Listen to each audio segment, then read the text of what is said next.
Good afternoon, everybody. It's KB5MIQ Big Boy. Old ham radio cat here. Aaron, number one fan. She's still hanging in here with me. She's got more followers than I got. It's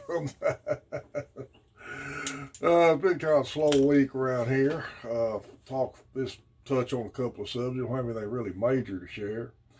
Um, we're still planning on doing a little practice field day the 13th, so we're going to video that. W5DLX, WD5HKV, and myself. We're going to get out for the day and cook a little chili and set up some field radios and see what kind of contacts we can make. I'll have that on video. It'll be a video later in November. Still got a round table going. I had to miss a couple of nights last week due to some issues that come up, but usually Jeff and Cody there. Some of us there every the nights we say, so we're still doing it on Mondays, Tuesdays, Thursdays, and Friday nights. In fact, we'll be on tonight. Band's been 10 meters been kind of up and down here lately. Hadn't had any good traffic at night. We'll get somebody that'll call us and the band will drop right out. It's been kind of hard to make some other contacts like we was earlier in the summer, but we really hope for people to check in with, especially new techs. Going to talk a little bit about a subject, and I've always tried to keep this channel centered more for new hams and techs and trying to get people interested in HL. But we're going to talk about a band that the techs have to get their general class to get on, and the other bands. And, I've said I was a novice technician from like 91 to 2006. You look at one of my earlier videos where I talked about why I never could upgrade on the code. But when I first got my general upgrade, I bought this 897 and put up a G5 RV. And I made a point to make contacts on every band I could get that antenna to tune on. Well, that's not the right paper. Let me get the right one here. These little Mr. Nifty guides are the handiest thing in the world. Only recently started making 160 contacts, so we finally figured out Jeff and I put an antenna up big enough for that. But I made 75, 80 meter contacts. I've never made a 60 meter contact. I've never made a 30 meter contact because I don't believe G5RV was actually resident there. But I've made on every other band, 40, 20, 17, 15, 12, of course 10. 10's always been one of my favorites, and even 6. The only other area that I've never made a contact in is 2 meter sideband. I just never have worked it too much up in there. I got an antenna up, but just don't get on it that often. The reason I bring this up, all you techs out there, try to upgrade to general and get on the low bands. Man, I've made 15 meter contacts in the past, but I never hung out on 15 much. Well, 15's been open good the last couple of days. And I've made several DX contacts on 15. Got a couple of places I didn't have before. And hopefully I'll get cards back from all of them. But 15's a good band. And it seems like there's a lot of DX stations on 15 meters. So work on that general class. Try to find you some kind of all-band HF rig. And if you don't put that up with a wire antenna, you'll have contacts with it. I got my 5BTV set back up, a Hustler vertical. I've done some tuning on it. I took the 80 meter resonator off of it. It's going to run it as a 4BTV. I've got 10 and 15 tuned real good. 20, I could get it a little better. I hadn't got a chance to work on 40 yet. I'm going to work on that later this week and try to get that thing tuned up real good because this really is supposed to be an antenna you can use without a tuner. I can use on 3 bands right now the way it is without a tuner, but I'd like to get 40 tuned in a little better. It's kind of an inexpensive antenna, and it's a good antenna for new guys to start with. If you don't have access to a tower or ain't able to put up a push-up pole, ground mount that sucker in your backyard. If you want to do the radials like they say, do the radials. You're going to have to figure out what works best for you. One of my earlier videos I talked about, the radials didn't get the RF out of my shack.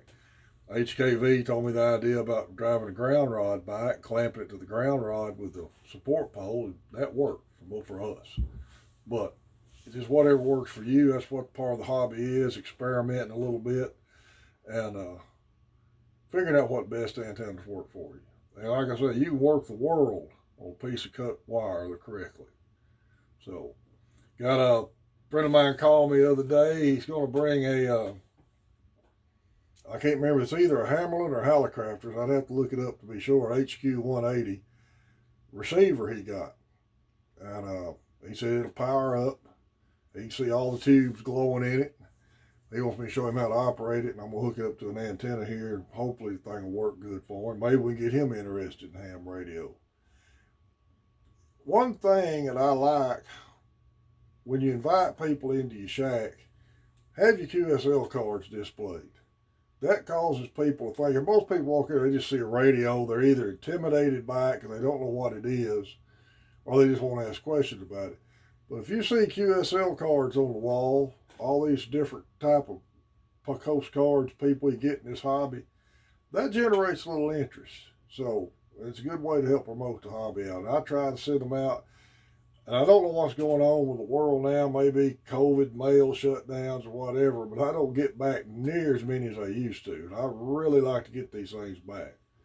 I send them out. If I send it overseas, I usually stick a couple of bucks in there to help them with postage even. Trying to get these QSL cards back. It may be a thing people are not wanting to do anymore. I don't know. One good thing about QRZ, if there are calls on QRZ and they've filled out their profile stuff on there, you can look at the detail and it'll tell you whether they'll QSL by mail or not, or how they QSL, whether they've got a QSL card manager or whatever. It's good good tool to be logged in on QRZ, especially if you're trying to work DX contacts on HF. Still see a lot of people asking questions on social media, and a lot of questions, people getting hammered with answers. Like I said, just take the good with the bad, look for the good information out of it you can, and just run from there. Don't listen to the naysayers. I get a bad comment or two every now and then. Don't bother me. I've had people on the air chastise me years ago for things how I was operating, or the fact that I didn't like Morse code. I'm not knocking Morse code at all. I'd love to be able to do Morse code. I can't hear it. Couldn't hear it in my 30s, and I'm 62. I sure can't hear it now. So, hey, Cat, I'm sorry. It's Get Ham Radio, Cat. But who knows? You know, that's one good thing. This hobby has got so many aspects to it. You can find something you like and learn with it and promote it and stay with it and enjoy this hobby. I hate to see people limit themselves to 2 meters with a handheld. You're going to get bored with this thing real quick. There's just not that much traffic on 2 meter repeaters. Now, one of our local ones here, there's usually somebody on it all the time. Like I said before, I drive through all the way to Central Texas twice a month, and I've got about 6 repeaters programmed in between here and Azle, Texas, and I've made 2 contacts in Azle, and I've hit chunked repeaters from all the way here to there. Never heard anybody on any of the rest of them. So that'd get boring quick. It really would. But try your best.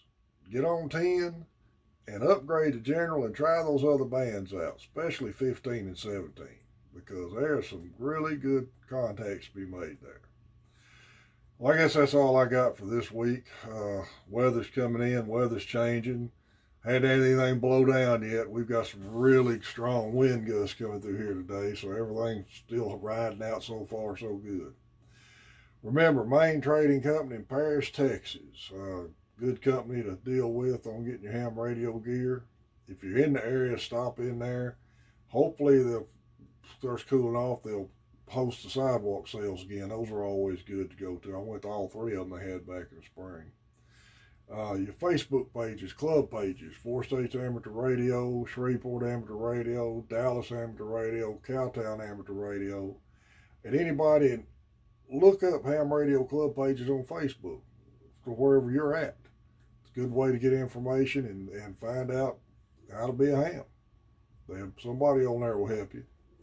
Ham Radio Flea Market Trading Post, Ham Radio, Amateur Radio Elmer's, Texas Amateur Ham Radio, all good pages on Facebook for information. Remember, my call is KB5MIQ. My email is on my QRZ page.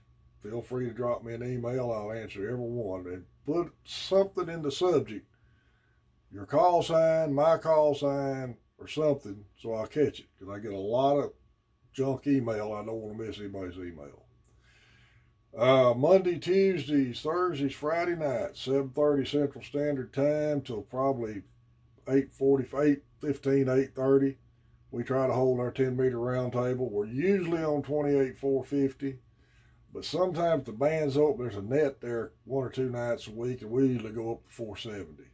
But we will always be in the novice portion of the foam section of 10 meters. So try to find us. Feel free to check in, because all three of us love to have people check in with us from around the country. Hope everybody has a great weekend. Keep enjoying this hobby any way you want to. And remember, it's your budget. You handle it how you want to. Ask questions, though. That's one way to learn. KB5MIQ, Big Boy, 73.